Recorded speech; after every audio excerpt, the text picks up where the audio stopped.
Hey guys, welcome back to my channel. I hope that you guys are going to enjoy this video. I wasn't going to film this because I'm still a novice to this, but this is how I make frontal wigs.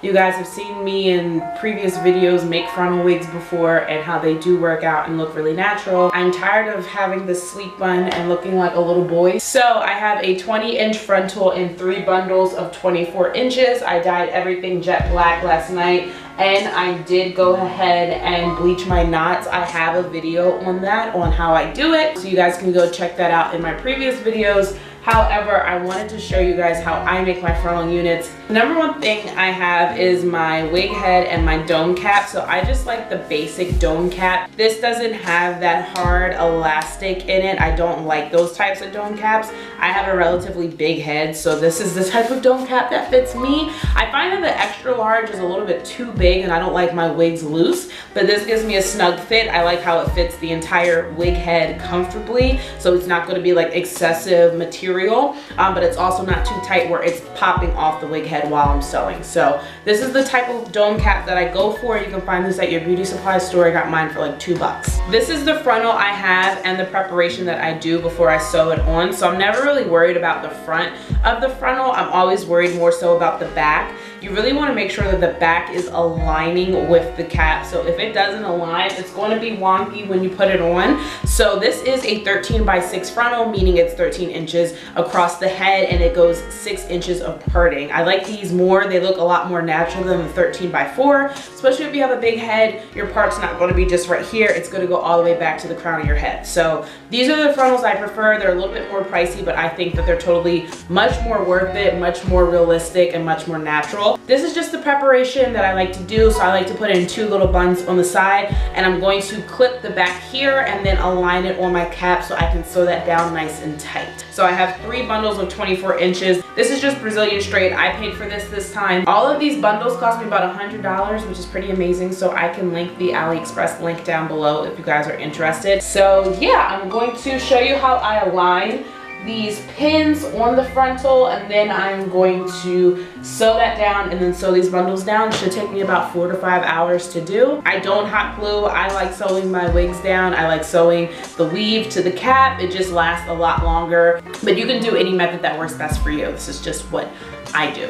So I just went to my local beauty supply store and I like to use alligator clips. You can get a pack of I think 20 for like $1. They're super cheap. I like to go on the back of my frontal and align these clips here just so I can see what I'm working with and when I'm sewing. I'm not sewing a whole bunch of hair. I'm just sewing the back part of the frontal. So I'm going to do that before I start the placement with my T-pins on my wig cap. So as you can see, I have all of the clips right here and I have no hair coming out on the line where the frontal starts in the back. This is giving me a clear area right here to sew my frontal down to the wig cap. This is what a T-pin looks like, and I'm just going to go ahead and take my T-pins and put them in my wig cap, so this is going to stay sturdy. Don't worry if the front isn't going to look aligned with this. You want the back to be aligned. That is the key. Sometimes people be like, oh, but my frontal isn't staying tight in the front. It's going to lay naturally on your head, but if this has bumps and grooves in the back from sewing and it isn't sewed correctly, it's going to make your frontal look wonky. Trust me, I learned from previous experience, so don't make the mistake I made and make sure that the perimeter in the back is sewed down nice and tight and neatly. So I've laid my frontal down. How I like to do this is I like to put 3 T-pins first, 2 being on either ear, 1 being in the middle. The first placement that I do is in the middle, and when I do put this middle T-pin here, I like to make sure that my frontal comes a little bit farther than the actual wig cap. That's going to allow me to have lace over my actual baby hair. So if you're somebody that has a lot of baby hairs and a farther hairline like myself, this is going to be able to allow you to make it look really natural and not cut the lace back too far so you see those baby hairs peeping through. You don't want that look. So I just put my first T-pin, made sure it was a little bit longer than the wig cap, and then I securely put down the T-pin on ear to ear. Now when you're doing this, you want to make sure that you're pulling pretty tight so so that everything sits accordingly. You can see how flat my frontal's already laying down in the back. What I was saying earlier, when you see this, like all of this bunching, don't worry about this, because when we cut that dome cap, this is naturally going to lay down. However, when you are putting this right here, you want to make sure that everything is flat and laying down already without additional T-pins, because that's going to show that you pulled as tight as you can, and also it's going to lay as flat as possible. So now I'm just going to put the additional T-pins in, and then I'm going to start sewing. So now you can see I have all of my T-pins aligned, and it's going to be super flat. There's no bumps, no creasing. The whole back of the frontal is super flat, and it has a straight line going across from ear to ear. So that's what you want. It's a whole bunch of clips, but I'm telling you, this method's definitely going to save you a lot of time when you're sewing down, because if you just free ball and you try to sew down without preparation, it's honestly going to look wonky. You're going to have bumps in the back. It's not going to lay as flat and as straight as it could. So just taking this extra 5-10 minutes to prepare this, put the buns up, put the clips in, and then put the T-pins in is going to save you a lot of time sewing and a lot of time reconstructing when you're done your unit. So now we are just going to get some needle and thread, and we're going to sew from ear to ear. So as you can see, I just sewed down the frontal. It is super flat, super aligned from ear all the way to the other ear. My tip is, when you finish sewing from ear to ear, bring it back a little bit to finish your knot, because if you finish your knot here and cut it, sometimes you can see that when you're trying to lay down your lace. So if you bring it back here, it's not going to be visible. So now I'm just going to install the 3 bundles of hair. The first bundle I'm going to put at the bottom. I'm probably going to double weft it just so it can be thicker at the bottom, and also I can get more tracks in.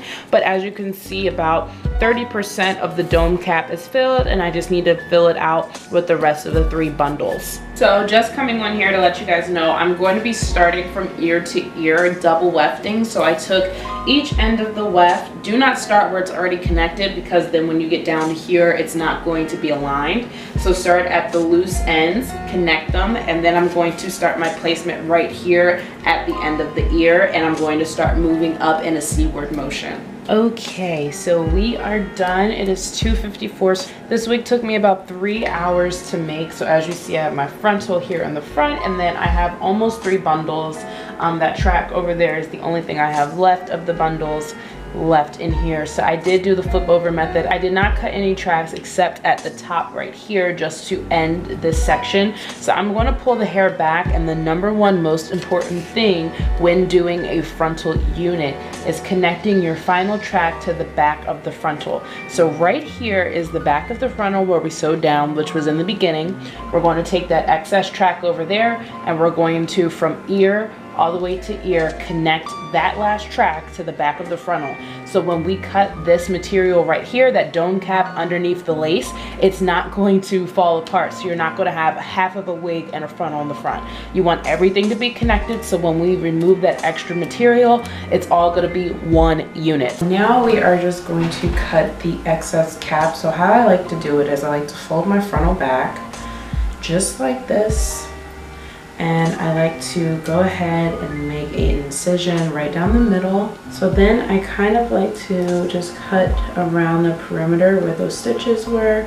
And you don't have to cut all of the cap, it'll naturally go, but you want to make sure that you are just kind of holding it like this, so the tension will allow you to cut all the cap without cutting the actual stitching. So this is the wig. Now that we have all that excess cap, you'll be able to see your lace and make it look realistic like a scalp. But this is how I make my frontal unit. Give it a thumbs up if you guys enjoyed. I hope that it was super easy for you guys to understand and keep up with. And also give it a thumbs up if you want to see how I style this unit. So I'm going to be showing you how I pluck, how I part, how I make really flat my frontal units. I love you guys so much. Make sure to subscribe, give this video a thumbs up, and I'll see you in my next video. And let me know if this helped. Comment down below. I will see you next time. Bye.